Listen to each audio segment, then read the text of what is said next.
آباد افغانستان کړو یو موټی یو قوت سو خپل خاوره ته خپل ځان کړو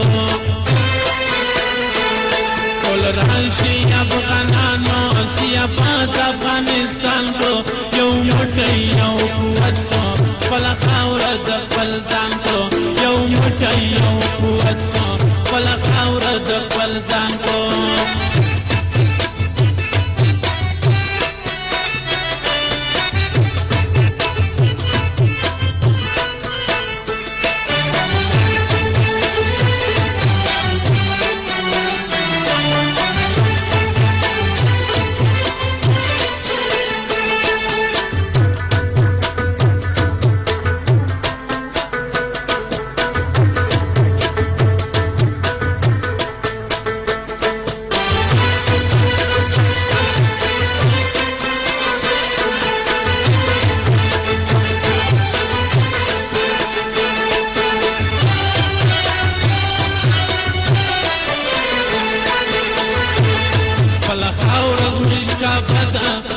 پلار نکای دیره ده راسي ټول ورته سجده سو او یقین په پاک سبحان کو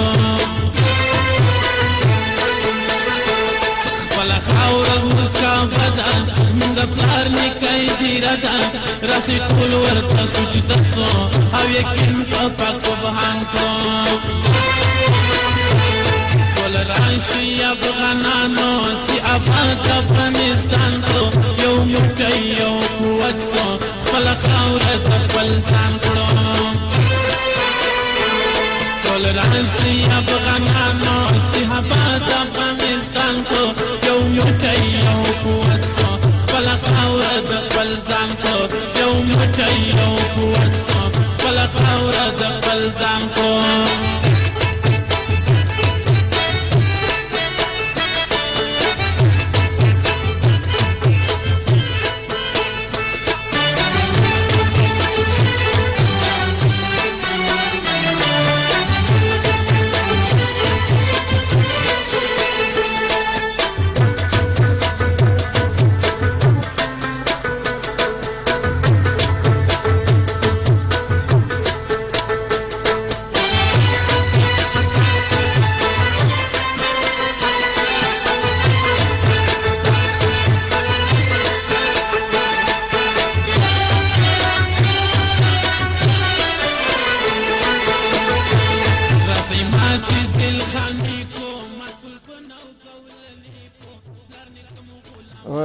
بسم الله الرحمن الرحیم. اولا سلام احترامات قلبی خدا خدمت خواران و برادران عزیز خود تقدیم میکنم و از خداوند متعال شکر میکنیم که دوباره در خدمت خاک و وطن هستیم. امروز روز بسا پر افتخار است بر ما که ما برادرای عزیز و گرامی خود در پالوی خود داریم. در پالوی ما برادر بزرگوار ما مشعل خان تکر د لوی افغانستان قرزنگ مؤسس و برادر عزیز ما و بزرگوار ما دکتر صاحب بور لیدر و به اصطلاح برادران بلوچ ما هستند که ما میخواهیم که شما اونا را ببینین. باز انشاءالله ما موضوعات ملی خود سرش بحث میکنیم و امروز روز ملی که ما ائتلاف خود اعلان میکنیم با تمام برادران خواران عزیز خود در سرتاسر دنیا، برای که هدف واحد داریم، رای مشترک داریم و رای مشترک و هدف مشترک ما عبارت از بین بردن خط دیورند و به دست آوردن خاکای ما و بنادر ما می باشه که باز هم این ما تبریک میگم و تمام خوارا و برادرای عزیز خود. ما دست راست ما مشعل خان تکر گریت افغانستان موومنت دلوی افغانستان قرزنگ مؤسس و رئیس. تکر صاحب زما خدا ټولو نه مخکې ټولو افغان ولس چې کوم دی که هغه په آزاد افغانستان کې اوسي او که هغه په محکوم افغانستان په کوزه پښتونخوا کې اوسي او خپلو بلوچ وروڼو خویندو ته زه د لوی افغانستان د غورځنګ ګریټ افغانستان مومنټ له اړخه د زړه د اخلاصه د مینې نه ډک سلامونه، پاکې هیلې او نیکې پیرزوینې وړاندې کوم. ملګرو، څونه پورې چې د ګریټ افغانستان مومنټ د ګام خبره ده، نو دا اوسنۍ خبره نه ده. زه خپله په یو تاریخي کلي او یو په تاریخي سیاسي کور کې زیږېدلی یم چې کله باچا خان بابا په کال 1919 کې سیاست ته ودانګل، نو هغه سره زما نیکه حاجي معصوم خان ټکر هم سیاست ته ودانګل. او دغه شانتې زمونږ د ژوند سیاسي مزل شروع شو. بیا په کال 1921 کې انګریزانو زمونږ ځمکه نیلام کړه او په 28 د مۍ کال 1930 کې په ټکر باندې یو ډېر لوی خونړی جنگ وشو، ځکه چې انګریزانو په ټکر حمله وکړه چې زما نیکه ګرفتار کړي، خو د خلکو ولا ورکو نه. نو په دې وجه باندې یو خونړی جنگ وشو، زموږ حجره مې اوسېدله او د دنیا خلک پکې شهیدان شو. بیا چې کله زه محصل وم، نو زما اولنی ملاقات په خپل حجره کې په ټکر کې اجمل خټک سره وشو او اجمل خټک سره زموږ د نورو ملګرو سیاسي روزنه شروع کړه. دا مسئلې په وخت کې چې کله موږ سټوډنټس وو، نو په هغه وخت کې موږ د پښتون سټوډنټ فیډریشن د پلیټفارم نه کار کوو. او بیا چې کله زه شوروي اتحاد ته د درس لپاره لاړم، نو ما هلته د انجینرۍ ماسټري وکړله او بیا زه پی ډي دپاره روان وم. او بیا په کال 1985 کې زما او ما سره خپل کشر رور سردار علي ټکر و چې موږ د اجمل خټک په کور کې هغه سره وو. او ما اجمل خټک ته وویل چې زه ماسکو ته نه ځم او زه ځم قبایلو ته. نو هغه ما ته وویل چې ته په قبایلو کې څه کوې؟ مې زه په قبایلو کې د پاکستان نه د ازادۍ اعلان کوم چې موږ د پاکستان ازادي غواړو او د خپل پلار نیکه وطن افغانستان ته شاملېږو. خو هغه ماله اجازت رانه کړه او نتیجه دا شوه چې زه واپس شوروي اتحاد ته لاړم. بیا په کال 1990 کې زه رالم پاکستان ته او اجمل خټک په هغه ټایم کې بیا د نیشنل عوامي پارټۍ، بلکې هغه ټایم کې ANC عوامي نیشنل پارټۍ، هغه د هغې مشر او د پارلیمان ممبر هم ټاکل شوی. یو ورځ زما په کور کې په اسلام آباد کې ناست وو چې ما ورته وویل خټک صاحب زه هم پاکستان ته راننوتم او زه هم سیاست ته رادانګم. هغه ما ته وویل چې کوم سیاست ته؟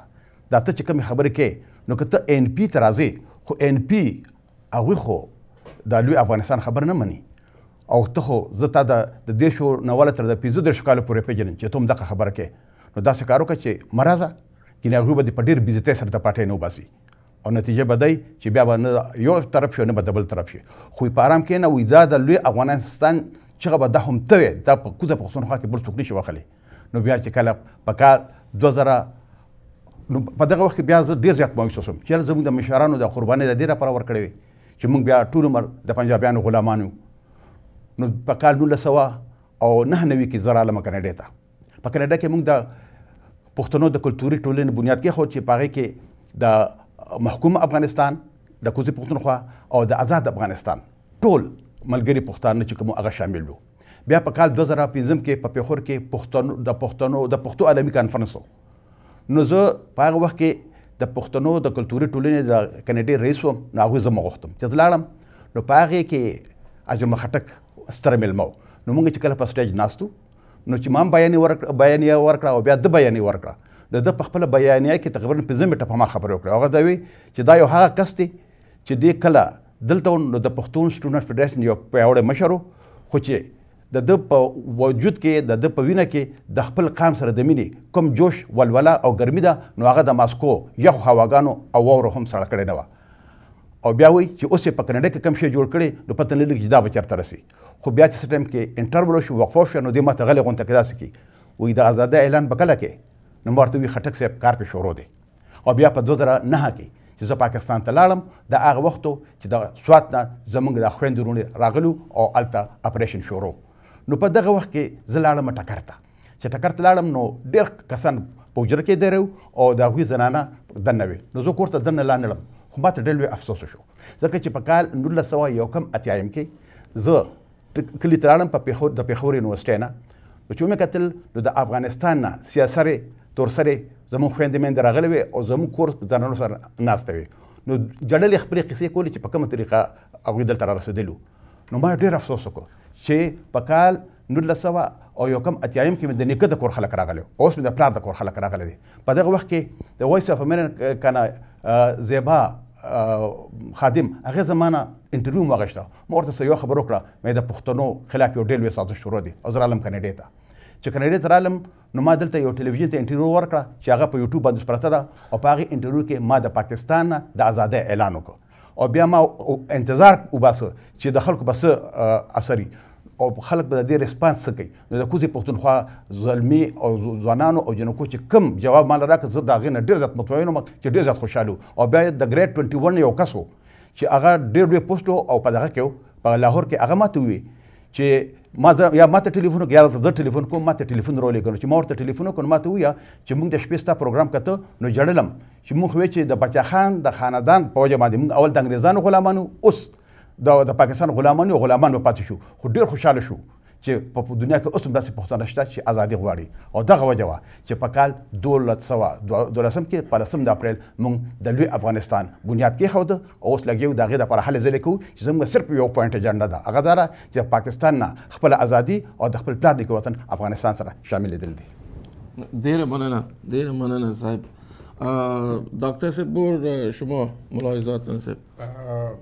برادر متین صاحب خیلی تشکر از شما و از پروگرام بسیار خوبتون و از دوران جرگه که دعوت کردند و به ما فرصت دادند که در مورد مبارزه ملت بلوچ برای آزادی و استقلال صحبت بکنیم و من خوشحالم که به دنیا اعلام بکنم که مبارزه ملت بلوچ برای آزادی و استقلال با تمام شدت و حدت به پیش میره و انشالله تا نائل شدن به استقلال این مبارزه ادامه خواهد داشت و البته من باید عرض کنم که از ملت شجاع و غیور افغانستان و برادران پشتون تشکر بکنیم به خاطر حمایت‌های معنوی که همیشه از ملت بلوچ در این راه بسیار دشوار مبارزه برای آزادی و استقلال کردن و همیشه ما مدیون خواهیم بود. من باید عرض بکنم که اول باید به شهیدان راه آزادی بلوچستان سلام و درود بفرستیم و انشالله که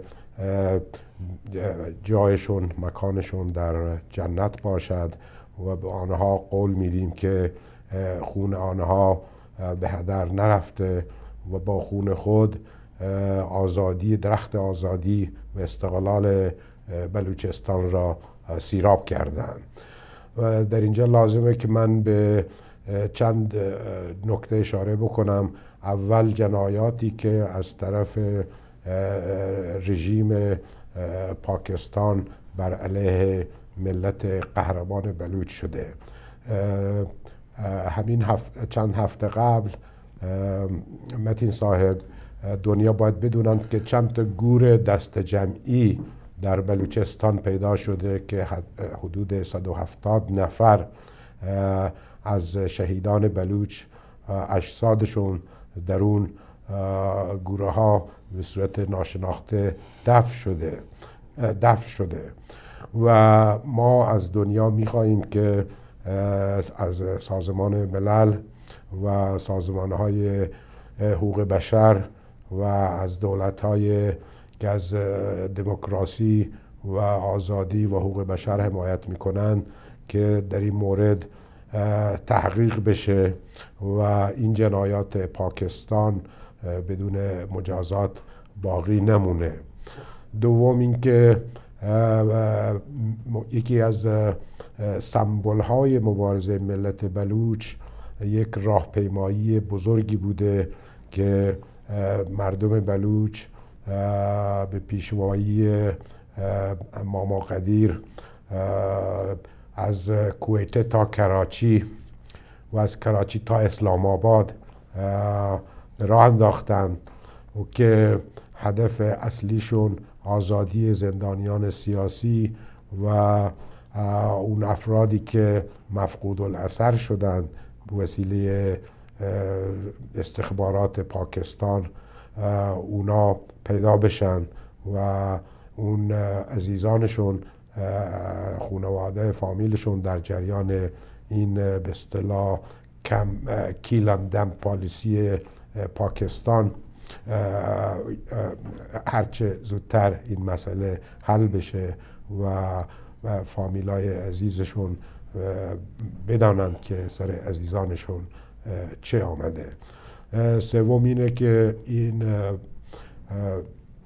آپریشن ها، عملیات آرمی پاکستان و فوج پاکستان در بلوچستان همیشه همونطور ادامه داره و الان که صحبت میکنیم در منطقه آواران که تحت کنترل سرمچارا و مبارزین و مجاهدین بلوچه ادامه داره و حدود 50 نفر کشتند فقط در همین عملیاتی که الان هم در جریان هست. ولی مبارزین بلوچ با تمام قدرت، با تمام جان و دل مقاومت میکنند و نگذاشتند که این آرمی پاکستان به هدفهای پلیدشون برسن.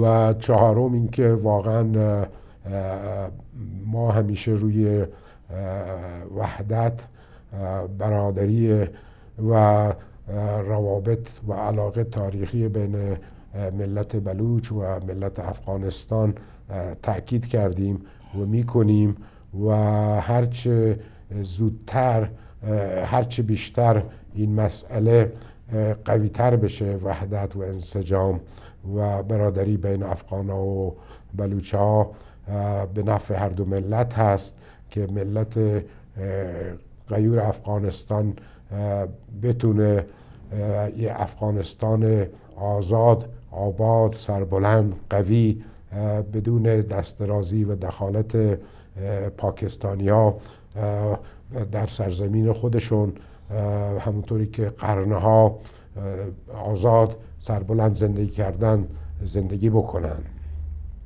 و من فکر کنم که آزادی بلوچستان واقعا در این امر برای پیشرفت و تقویت افغانستان حیاتی است. همونطوری که میدونید یعنی واقعا ملت بلوچ و ملت افغانستان این مشکلاتی که الان پیش راهشون هست از نظر سیاسی، از نظر اقتصادی، از نظر استعمار خارجی از طریق پاکستان، اینا باعث تمام مشکلاتی است که الان ما باش مواجهیم.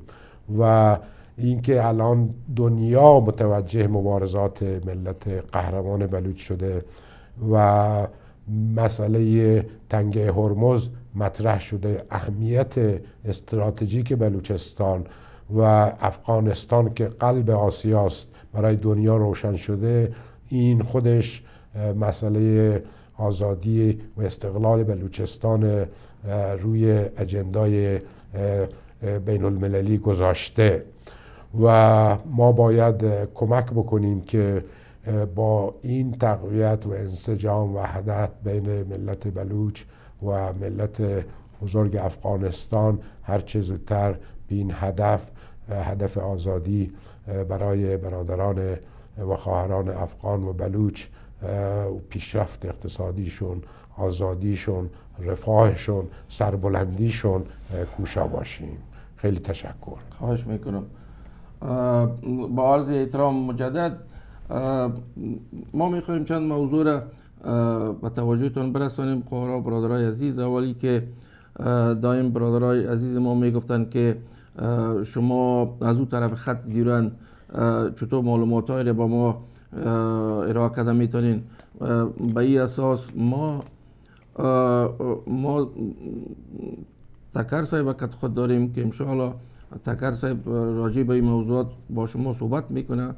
تمام موضوعات روز بالخصوص انتخابات افغانستان هم در قسمت آخر برنامه ما صحبت خواهد کردیم و برادر عزیز بزرگوار ما صادق صاحب همراه ما خواهد بود و ای که شرایط فعلی افغانستان به چی نحو است و مبارزات خود ما چطور پیش میبریم. الحمدلله جای شکر و افتخار است که ما امروز روز ائتلاف بین برادران بلوچ خود وقت که سابقا اعلان کردیم و همراه برادر بزرگوار ما تکر صاحب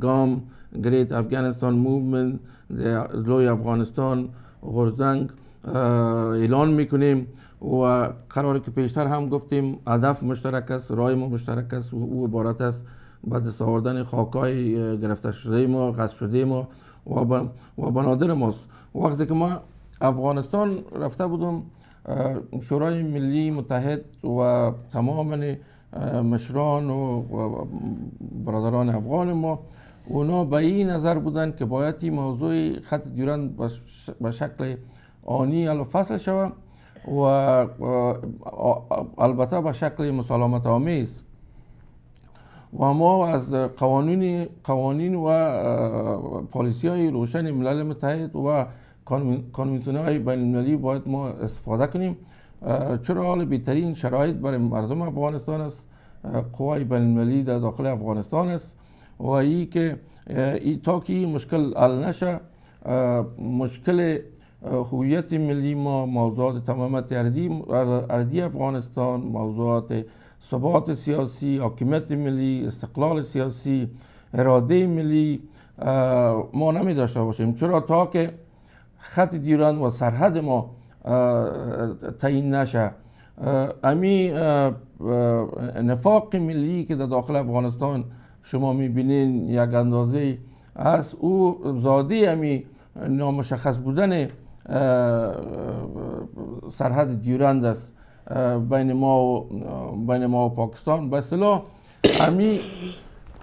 امی دهلیز مرگ به اصطلاح که متخصصین این رو میگن، این دهلیز مرگ باید بین ما و دولت پاکستان به شکل مسالمت آمیز حل شود که بسیاری از اشخاصی که میگن حالا وقتش نیست، ما از نظر نظامی یا اقتصادی آماده نیستیم، ما تواناییش نداریم و پاکستان دولت اتمی است. اگر شما این رو واقعا فکر کنین بر ما شاید 500 سال خواهد گرفت که تا ما بتونیم که توانایی را به دست بیاریم. به این ترتیب ما از جامعه بین المللی تقاضا میکنیم که تضمین ما بتن به اصطلاح که همین مشکل ملی ما را حل و فصل کنن. اگر همین مشکل ملی حل و فصل نشه شما ببینید که هویت یک مملکت در چی است؟ هویت یک مملکت در تضمین و مشخص بودن سرحدش است. یک مملکت میتونه به حیث واحد سیاسی در جهان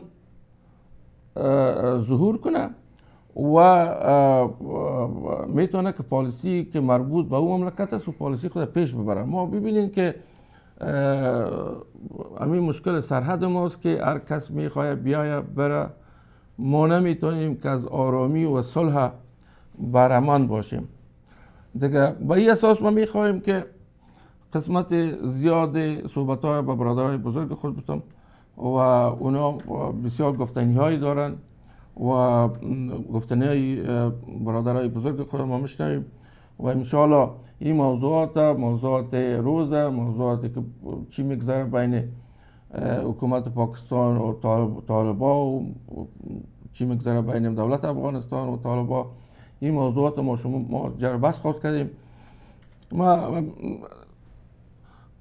تکر صاحب السلام علیکم. علیکم السلام. تبتون خیلی صاحب خیر صاحب خراغلا صاحب دگام گریت افغانستان موومنت تکر صاحب خیال و فکر څنګه تاسو ته پیدا شو، انګیزه څه و صاحب؟ څونه پرې چې د ګام خبره ده نو په ما تاسو سره ډېر په تفصیل سره خبرې وکړئ چې دا سوچ څنګه راغی او دا خبره څنګه مخ په وړاندې باندې لاړه. خو دلته کې ډېرې خبرې داسې دي چې هغه تاریخي خبرې دي او تاریخي خبرې باید چې د تاریخ په رڼا کې ورته وکتل شي. لکه زمونږ کوزه پښتونخوا هغه د بر پښتونخوا نه په کال 1834 کې را جدا شوی وه چې کله رنجیت سنګ په دې باندې قبضه وکړه او بیا په کال 1950 کې چې بیا کله انګریزانو په دې باندې قبضه وکړه. بخښنه غواړم په کال 1850 کې. ها اوس خبره داسې ده چې زمونږ د ټولو لویه مسله چې کومه وه هغه څه وه؟ زمونږ د ټولو لویه مسله هغه دا وه چې کله انګریزانو ته پته ولګېدله چې انګریزان ووایي چې یاره جنګ د مسلې حل نه دی، ځکه چې دوی 2 جنګونه وکړل او دوی دا ووایي چې مونږه جنګ وکړو، خلک مړ شي، کورونه د خلکو تباه کړو، ملک ورته روان کړو، خو نتیجه یې دا چې بیا مونږ ته د کواګنري او د میکناټن په شانتې خلک په بوجو کې بند کړي او رالې راولېږي، او یا چې کوم کس راله جمدې رالېږي نو هغه ویلیام باټني چې ګوډي او په یو زور اسې راله راولېږي. نو دوی دا فیصله وکړه چې مونږ له پکار دي چې مونږ اوس یو خپله زړه فارموله استعمال کړو او هغه دا چې دا پښتانه مونږ په خپل منځ کې تقسیم کړو. نو چې دوی هر کله دا فیصله وکړه نو د امریکایانو یو لیکوال دی چې دا هغه لیکوال نوم دی آرنټ فلیچر، هغه په خپل کتاب افغانستان هایوے اف کانکویسټ کې لیکي چې کله انګریزانو دا اراده وکړه چې موږ دلته کیله راکاږو نو په هغه وخت کې د هندوستان وایسرای چې کوم هغه لینډونز نو هغه امیر عبدالرحمن خان ته لیکنه وکړه او ورته وی چې داسې خبره ده. وی امیر عبدالرحمن خان ډېر زیات غوسه شو او وی چې دا کوم هیئت چې ته د دې خبرې دپاره رالېږي زه هغوی سره مې راوېږم نه. خو بیا آرنټ فلیچر وایي دا هغه وخت چې د افغانستان نه انګریزانو بالکل خپې را چاپېره کړې وې او یوه لاره یې ورته پرېښې وه چې هغه لاره وه د هندوستان چې هلته ورته انګریز بچې په خپله باندې ناست و چې افغانستان به هم په دغه لاره باندې هم دنیا سره تجارت کو او اړیکې به ساتلې. نو انګریزانو امیر عبدالرحمن خان ته ووی چې که ته دا کیرخه نه دستخط کړې نو موږ به په تا باندې حمله وکړو او ټول کومکونه به در باندې بند کړو او دا لار هم در باندې بندو. نو ورکله چې هغه په دې خبره مجبور کړو نو هغه ورته وویل چې ټیک ده تاسو خو په دې کې له زمانه خپل رونه خپل تن جدا کړ خو تاسو به مرانه خپل نه کې. او دغه وجه وه چې عبدالرحمن خان هغه ته دا خبره ټیک کړې وه ځکه چې زموږ پلارانو نیکونو د انګریزانو دغه خبره نه ومنلې چې ګینې مونږه د افغانستان حصه نه یو او افغانستان زموږ ملک نه دی. او زه نن په 3مه پیړۍ کې لګیم او پاکستان چې پاکستانیان وو چې دا د برطانوي استعمار مونږ ته وراثت کې ملو شوی دی. نو زه پاکستان چې هغه د برطانوي استعمار یو ناجایز اولاد دی، حرامي اولاد دی، زه نن دغه خلاف راپاڅېدلم او جنګېږم چې د دوی نه ازادي واخلو او د خپل پلار نیکه وطن افغانستان سره شامل شو. نو دغه وجه راوه چې امیر عبدالرحمن خان هغه ته دا خبره ټیکوله چې زما نه جدا کړل خو تاسو یې مرانه خپل نه کړئ. بیا یو بل لیکوال دی فریزر نومې دی، هغه په خپل کتاب افغانستان کې لیکي، دا انګریز لیکوال دی، هغه وایي چې انګریزانو خو په دوی باندې په اوزور باندې د ډورین کرښه ورتپله خو دې د سند تاس یو ډېره لویه برخه د اوبو هغه په خپل منځ کې په 2 برخو کې تقسیم کړه او یو قوم پښتانه هغه په منځ کې ټوټې کړه. نو د دې کرښې دغه مفاد کم دي، فائدې کم دي او نقصانات ډېر زیات دي. نو په دې وجه دا یو غیر منطقي کله ده. او بیا یو بل د انګریزانو لیکوال چې هغه هم هلته په دغه علاقو کې په هغه ورځو کې پاتې شو چې د هغه نوم دی ویلیام باټن، سر ویلیام باټن. نو هغه وایي په خپل کتاب انډیاز نارت ویسټ فرنټیر کې هغه وایي چې په زمونږ سیاست په پښتنو کې په دې وجه باندې کامیاب نشو چې موږ دوی د خپل پلار نیکه وطن نه را جدا کړل. خو بیا هم یو داسې قوم سره وتړل ځکه چې هغه ټایم کې موږ پنجابیانو سره تړلو چې هغوی سره نه د دې جغرافیایي نه څه تاریخي نه څه د ژبې نه څه کلتوري هېڅ تړون نه و. نو دغه وجه وه چې په پښتنو کې زموږ سیاست ناکام پاتې شو او موږ کامیاب نشو. او بیا سر ولف کیرو دا خبره کوي چې نه صرف چې د پښتنو او د پنجابیانو په منځ کې سیاسي، جغرافیایي، کلتوري یا د ژبې هیڅ قسمه تړون نه بلکې په حیثیت د مسلمانانو هم دا د یو بل نه ډېر زیات خلاف و.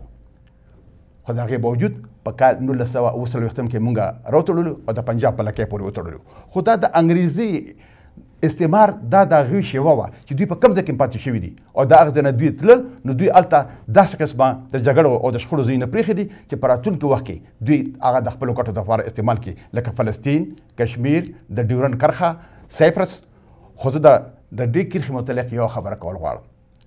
زمونږ په کوزه پښتونخوا کې یوه خبره کېږي وایي یو مولا و نو هغه له یو کس راغی ورته وویل چې زما کوی ته چې په موږ ورته کویې وایو په بره پښتونخوا کې ورته څام وایي او چام ورته وایي چې هغې ته سپی پرېوتی دی او مړ شوی دی وایي موږ څه وکړو. نو ملا ورته وایي چې دې نه 15 بورقې اوبه راوباسئ نو دا کوی به پاک شي. چې هغوی ته 15 بورقې اوبه راوویستې نو بیا هم بوی کو. نو هغه مولا له رالل ورته وایي چې موږ ته 15 بورقې اوبه راوویستې خو بیا هم هغه بوی کوي موږ څه وکړو. هغه وایي سپی چېرته دی؟ وایي سپی خو په کوی کې پروت دی. نو ورته د الله تعالی بنده اول سپی راوباسئ نو بیا ته 15 بورقې اوبه راوباسئ. نو د ډیورنډ کرښه د پښتنو په سینه باندې دا دغه مړ سپی دی. که د دې مړ سپي نه موږ ځان خلاص کړي نه په افغانستان کې بلکې په دې ټوله سیمه کې به چېرته آرام را نه شي. ځکه چې د هند یو دغه شاعر ډاکټر محمد اقبال هغه وایي چې افغانستان چې کوم دی دا د ایشیا زړه دی او چې دلته کې آرامتیا نه په ایشیا کې او نه په ټوله دنیا کې آرام راتلی شي. او بیا لارډ کرزن وایي چې افغانستان د ایشیا کاکپټ دی. نو په دې وجه موږ له پکار چې موږ د دې خبرې لپاره د هلې ځای وکړو چې موږ د دې مړ سپي نه ځان خلاص کړو. ډېره مننه تکار صاحب. زما بل سوال تکار صاحب محترم، کوز افغانستان کې د ډیورنډ د خط کوزه خوا کې ولې حرکتونه نوزتونه نیمګړي پاتې شول؟ دا پاچا خان، صمد خان، اوس محمود خان اچکزی، ولی خان، اسپندیار، دا څوک دی تکل صاحب محترم؟ مدین صاحب خبره داسې ده چې وی هر هغه قوم هغه چې خپل تاریخ، خپل ژبه او خپل کلتور د لاسه ورکړي نو هغه قومونه د دنیا د سطحې نه ورک شي. او هغه خلک چې کوم خپل تاریخ یې رکي دغه مثال داسې چې هغه خپل حافظه د لاسه ورکړي او کوم خلک چې خپل حافظه د لاسه ورکړي هغه ته مونږ لیونیان وایو. او د لیوني سړي اړو دا حق نه جوړېږي چې هغه د خپل ملک او د خپل خلکو د راتلونکي وخت لپاره هلې ځلې وټاکي. دا چونکې یو تاریخي مسله ده نو په دې باندې زه لږ زیات بحث کول غواړم. کله چې باچا خان په کال 1919 کې په هغه وخت کې چې څه ټایم کې د هجرت اعلان شو او خلک ته افغانستان ته، ځکه چې کله اولنی جنگ عظیم په کال 1919 کې ختم شو نو په هغه وخت کې په لکنو کې یو مولا چې دغه نوم مولانا عبدالباری جان نو هغه اعلان وکړو، فتوا ورکړه چې دا دارالحرب او د دې نه هجرت پکار دی. نو چونکې د هندوستان درې طرف ته سمندر او یو لار چې هغه افغانستان ته مغرب طرف ته وه نو خلکو هلته هجرت شروع کړو. نو په دغه هجرت کې باچا خان بابا کابل ته ورسېد. نو په کابل کې امیر امان الله خان بابا هغه سره ملاقات وکړو.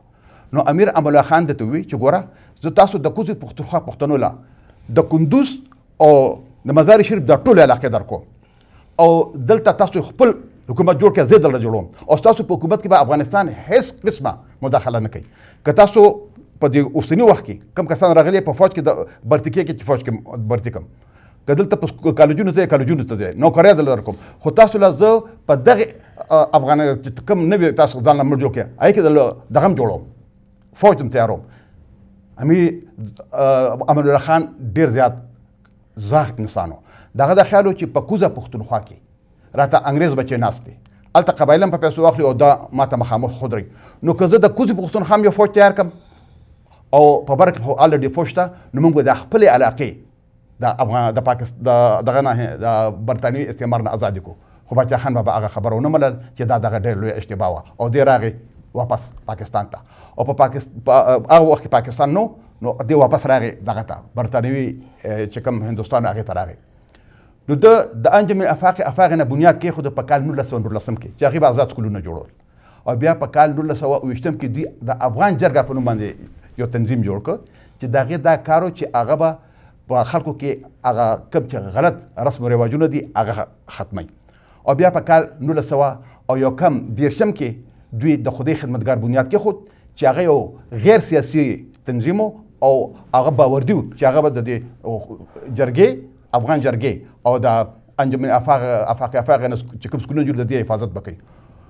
خو په دغه وخت کې بیا په کال 1913 کې دوی لاړل او دوی د کانګرس سره اتحاد وکړ. نو دغه ټایم کې ولی خان یو خبره کوي. ولی خان وایي چې مونږه ځکه دغه سره اتحاد وکړو کانګرس سره چې زمونږ افغانستان په خپله کمزوری و.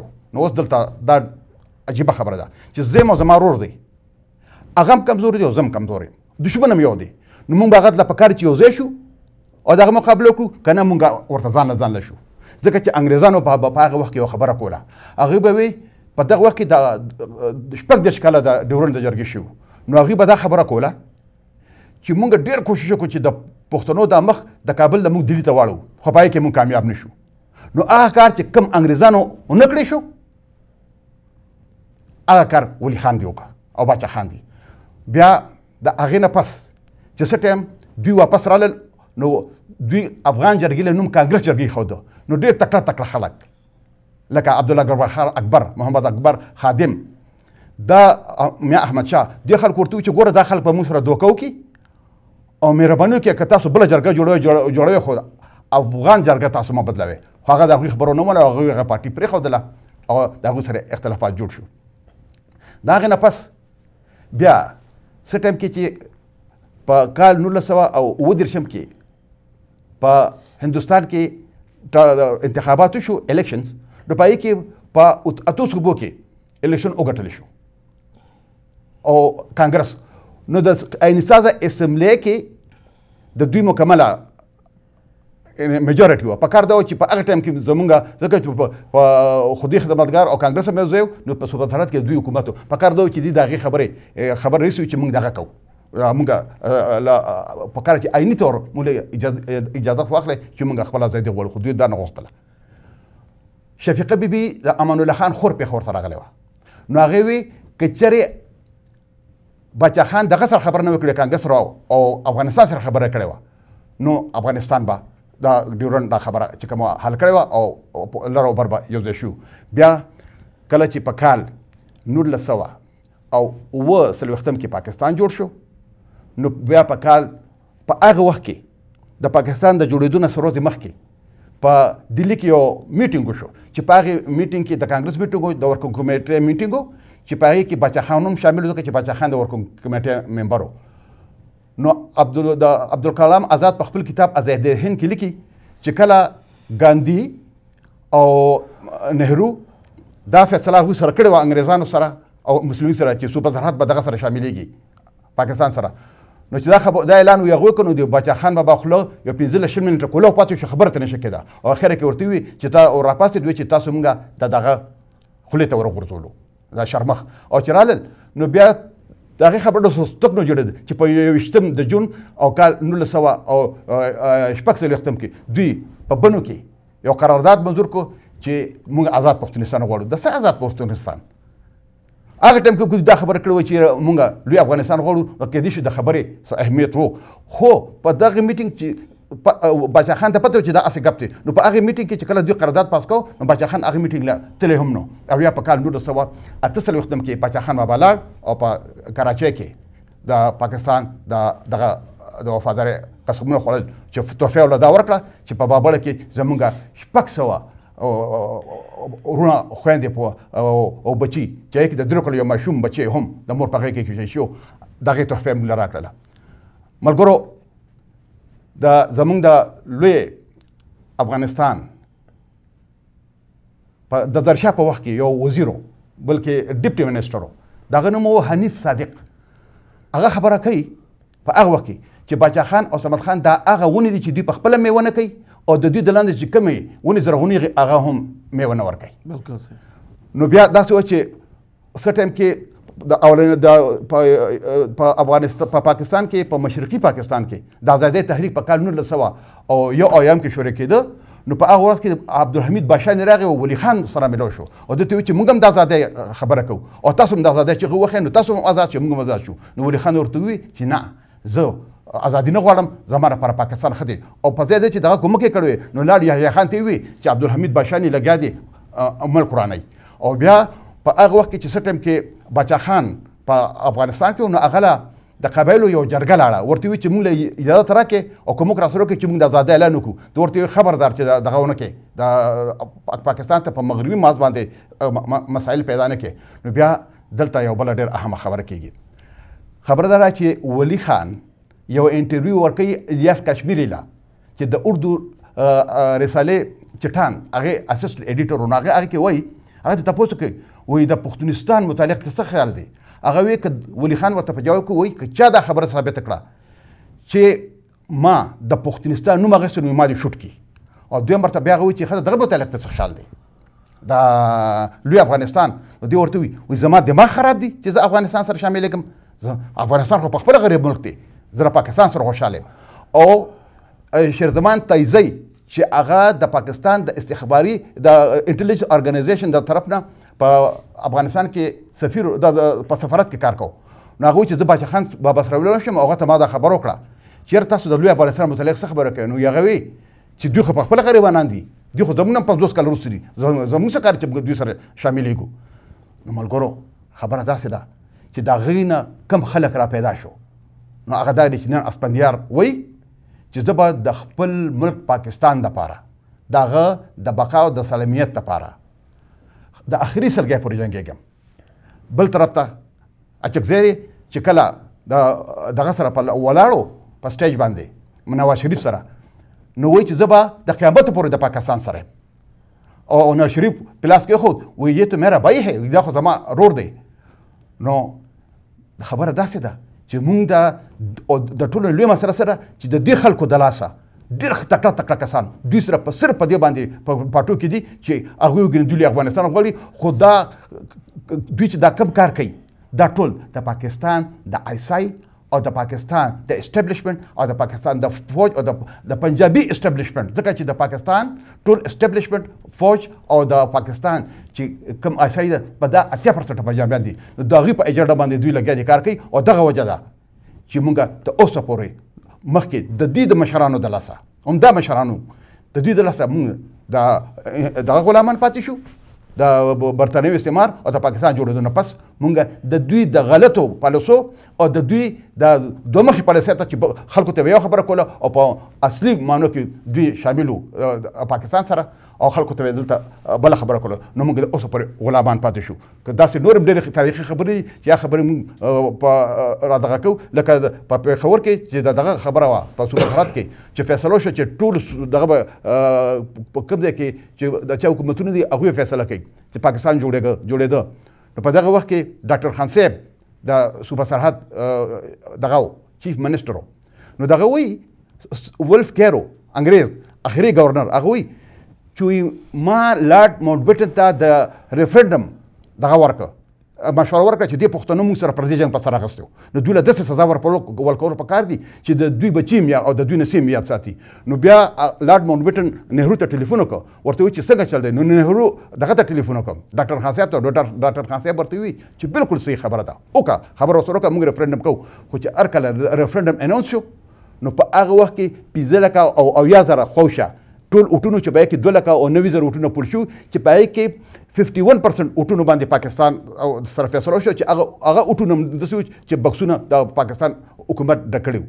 نو که چېرې دوی په هغه ریفرنډم کې حصه اخیستې وه نو خبره به بله وه. خو دوی خو راسره ازادي غوښتنه دوی خو دا خیال و چې 640 ریاستونه دي په هغه ټایم کې په دغه کې په برطانوي هندوستان کې موږ له هم یو ریاست کې او په زه بیا باچا شم او شهزادګان او شهزادګۍ به شي. دوی خو راسره د لوی افغانستان خبره کوله نه. نو او لوی افغانستان ما چا جوړه او دغه وجه وه چې نن مونږ لګیو او مونږ د لوی افغانستان چې کوم مومنټ ګریټ افغانستان مونږ چې کومه خبره ده مونږ دا ټولې خبرې راښکاره کوو او خلکو ته وایو چې مونږ سره دې مشرانو ښه دانسته طور مونږ سره دوی دوکې کړي او په کار ده چې دا مونږ ولس ته وښایو او مونږ خپله لار وټاکو او چې مونږ د پاکستان ازادي واخلو. ځکه چې زه په پېښور کې یم او زه وایم چې زه ځم کابل ته او زه خو مخ مې لاهور ته نو که زه په سوپرسانیک جهاز کې کېنم هم زه کابل ته نه رسم.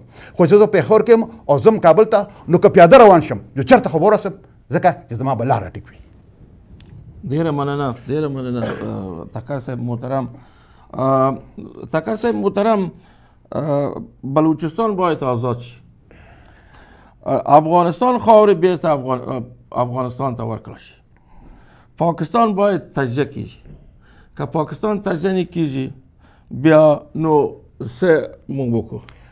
خبره دا سره چې دلته دوه درې سوالونه تاسو سره خپل منځ کې خلط کړو. وخت وخت لري صاحب. نو زه کوشش کوم چې په یو خبره باندې ځان لا باسم. اول به موږ خبره د بلوچانو رونو راواخلو. موږ که تاریخي تور وګورو زمونږ د بلوچانو رونو سره په زرګونو کالو یو تاریخ پاتې شوی دی. موږ یو بل سره همیشه اوږه په اوږه د رونو خویندو په شان ژوند تېر کړی دی او یخې او ګرمې ورځې په شریکه سره تېرې کړې دي. لکه احمدشاه بابا چې کله د افغانستان باچا کېده او کله لویه جرګه راغوستې کېده د شیر سرخ بابا په دربار کې، نو په هغې کې چې د افغانستان نه بهر کوم خلک راغوستې شو هغې کې نصیر خان نوري چې هغه هم شامل و چې هغه د بلوچو سردار و او هغه ټایم کې هغه ډېر کوشش هم کوي چې احمدشاه بابا د افغانستان باچا شي. بیا په یو وخت کې احمدشاه بابا د هغه رویره هم په نکاح باندې اخیستې وه او کله چې به احمدشاه بابا کله به د دلی دروازې ډبولې او کله به د مشهد دروازې ډبولې، نو نصیر خان نوري به ولا 9000 بلوچان فوج ورکاو. نو د دې ځای نه به احمدشاه بابا د بولان په دره باندې لاړ پېښور ته او د پېښور نه به سره خپل پښتنو یو ځای شو او د دلی دروازې به ډبولې. بیا د هغې نه وروسته لکه د علایار خان چې کوم خان افقلاتو دغه ښځه د جمال الدین افغاني نوسۍ وه، د خیربخش مري ښځه چې کومه هغه پښتنه ده، د اکبر بوکټي ښځه چې کومه ده نو هغه پښتنه ده. نو دوی سره زمونږ د وینې شراکت دی، دوی سره زمونږ داسې تړون دی چې هغه یو نه خلاصېدونکی تړون دی. نو احمد علیار خان هغه په خپل کتاب کې لیکي، هغه وایي چې کله پاکستان جوړېده نو موږ انګریزانو ته وایي چې موږ سره هغه معاهده چې تاسو موږ سره په کال 1830 کې کړې وه چې زموږ خپل آزاد حیثیت و، موږ د هغې مطابق چې کوم یو موږ ازادي غواړو، موږ دغه نه کوو، د پاکستان سره موږ نه شاملېږو. نو بیا دوی یو میټینګ راوغوښته چې په هغې کې محمد علي جناح، لیاقت علي خان، یو علایار خان او یو د دوی مشیر غالبا سلطان احمد، تاسو سنمي ما نه هېر دي، نو هغه او ورسره لارډ ماونټ بیټن و. په هغې کې دوی په دوه خبرو باندې فیصله وکړه. دا احمد علایار خان په خپل خان افقلات په خپل کتاب کې لیکي او یو خبر دا اوشوله چې که چېرې دا بلوچان غواړي چې مونږ یو ځای شو پاکستان سره ویل اینډ ګوډ، خو که دوی وایي چې مونږ نه غواړو نو که دوی بیا هغه په کوم وخت کې چې د احمدشاه بابا په وخت کې د دوی په منځ کې کومه معاهده شوې وه د بلوچو او د پښتنو په منځ کې چې احمدشاه بابا د دوی ذمهواري اخیستې وه چې که تاسو باندې چا بلوس وکړه ذمهوار به موږ به ستاسو نه دفاع کوو. نو که دوی د افغانستان سره خپلې زړې معاهدې کوي نو موږ ته به هېڅ اعتراض نه وي. خو بیا ډېر د پاکستان جوړېدو نه پس هم بلوچستان چې کوم هغه د پاکستان حصه نه وه، دا خو په کال 1948 کې د پاکستان ارمي ورختله او هغه وخت کې چې په بلوچستان کې کمې وینې تویږي د اوسه پورې هغه وینې شروع دي. خو بیا د دوی په منځ کې د نفاق چا راوست د پښتنو او د بلوچو په منځ کې. نو راځئ چې په دې لږ بحث وکړو. د یو ډېر تاریخي خبره ده، کله چې د بلوچو او د پښتنو په منځ کې د ANP عوامي نېشنل پارټۍ هغه ټایم نیپو نېشنل عوامي پارټۍ چې د نېشنل عوامي پارټۍ چې مشر یې ولي خان و، د دوی په منځ کې او ټول د بلوچ سرداران دوی سره یو ځای و. نو د بلوچستان چې څومره هم دغه وي د قومي اسمبلۍ که د صوبایي اسمبلۍ چې څومره وي هغه ټول دوی هغه رایګانې دوی وګټلې. خو چې بیا کله دوی ته حکومتونه په حواله شو او د دوی حکومتونه بوټو ختم کړل او دوی باندې د غدارۍ مقدمه په حیدرآباد جیل کې شروع شوه. نو بیا چې کله ضیاء الحق راغی نو ضیاء الحق دوی له جیل ته لاړ. نو ضیاء الحق ملاقات ولی خان سره وکړه. نو ولی خان ته یو څو خبره کېښودې، یو ورته دا خبره کېښودله چې بوټو سره به څه کوو، دویمه ورته دا خبره کېښودله چې یاره د بلوچو سره به څه کوو، او درېیمه ورته دا خبره کېښوده چې افغانستان سره به څه کوو. نو دوی چې کومې خبره ته یې وکړې نو د هغې نه پس دغه راغی ضیاء الحق او دوی یو څو ورځې د ولي خان او د دوی ملګري دغه کړ د قید د خلاص کړل او بلوچان یې پاتې کړل. نو دا د بلوچو او د پښتنو په منځ کې دا اولنی د شلیدون دیوالو چې د هغې اولنی رده کېښودل شوه او ولي خان ښه په مزه باندې خپل ملګري پرېښوده بلوچان او دې لاړه. بیا په 21 دسمبر کال 1979 کې ولي خان په کراچۍ کې او په کراچۍ کې هغه ته د ایر مارشل نور خان د ماسخوتن د ډوډۍ ته راغوستو نو دته ضیاءالحق ټلیفون وکړ ضیاءالحق ورته وویل چې زه هفته پس چې زمونږ څنګه پروګرام و او څه ما تاسو سره واده کړې وه نو زه هفته پس اعلان کوم چې بلوچ هم خلاص کړم نو دوی وایي چې ما ورته وایي چې یاره که دا اعلان تاسو سبا ماښام کولی شئ نو ښه به وي ځکه چې زه په کراچۍ کې یم زه به حیدرآباد ته سبا سهار ورشم او زه به بلوچو سره لږ سپیناوی کوم دې خبرې ته سوچ وکړې نو ضیاءالحق ورته ووایي چې ما ته وخت 1 غنټه راکړه زه درته ټلیفون کوم نو ضیاءالحق ورته 1 غنټه پس ټلیفون وکړو نو ورته ووایي چې بس ټیک ده نو چې په سبا سهار باندې ولی خان لاړ او دغه سره مې لو شو اول د خیربخش مري سره مې لو شو نو خیربخش مري ته دی وایي چې یاره ستاسو یو کس شروف نوم دی په بلوچ اوس جنرال شروف باندې مشهور دی هغه غرونه څخه ختلی او بل طرف ته ورته وایي چې تاسو کمونیسټانو سره رابطې ساتلې دي نو موږ تاسو نه جدا کېږو نو د چې ورته کومې خبرې کړي زه هغه وایم ګینې خیربخش مري سره چې زما په کابل کې ملاقات وشو هغه ماته بالکل جدا خبرې کړې وې خو دی وایي چې دغه ورته وایي خیربخش مري چې موږ خو په جیل کې وو ته زموږ ملګری وې موږ دې پرېښودو ته رانه لاړې خو ولي خانه ځه چې چا په ایجنډا پر دا ماته خیربخش مري په کابل کې ویلي دي و چې چا په ایجنډا باندې کار کوي نو تا ته پته نه موږ ته پته نه زه ته خپل کار مخ په وړاندې باندې بوزه او نو د دغه نه راپاسېد بیا د لاړ خیربخش بزنجوله نو زه خیربخش بزنجوله ته دا خبره وکړې هغه ورته وایي چې موږ نو کمونیسټان پیژنو نو دغه پیژنو خروشو پیژنو دغه پیژنو شروف پیژنو نو په دې وجه باندې هغه بیا دا خبره وکړه چې ښه دغه در جدا شو او د دوی په منځ کې تعلق چې کوم دی نو همیشه دپاره ختم شو نو خبره داسې ده چې هغه کار چې کم کار دته د پاکستان حکومت او د پاکستان آیسای دته په وله کړو او د پاکستان فوج هغه کار اوس صبر خان زوی دغه ته په وله محمود خان اچغزي ته په وله دی چې هغه لګیا دی هم هغه کار کوي چې کم کار ولی خان کړی او د پښتنو او د بلوچ په منځ کې نفاق پیدا کوي او چې کله په سټیج باندې ودرېږي نو دغه خبره کوي چې د بلوچ سره زموږ خاص اړیکې نشته او هغه کم تاریخي خبرې چې کوم دي نو هغه د لاسه ورکوي تکل صاحب مونږ تجارتي اعلانونه زو بیا بیرته ستاسو خبرې وکړو ما با اعلانات تجارتی میریم لطفا با ما باشید صاحب تشکر